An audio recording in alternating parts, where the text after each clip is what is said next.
আস্তে আস্তে বলো কত দূর থেকে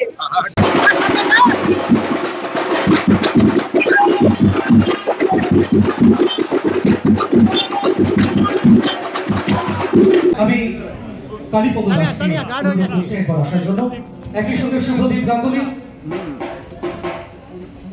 আর সিএবি অনারেবল মেম্বার্স যারা রয়েছেন তাদেরকেও একবার একটু আমি ডেকে নিচ্ছি পাশে আসার জন্য।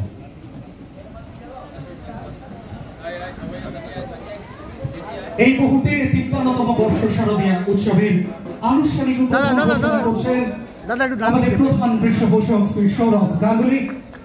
প্রদীপ জ্বালিয়ে এই মহতি উদ্যোগের আনুষ্ঠানিক সূচনা শ্রী সৌরভ গাঙ্গুলি আমাদের প্রধান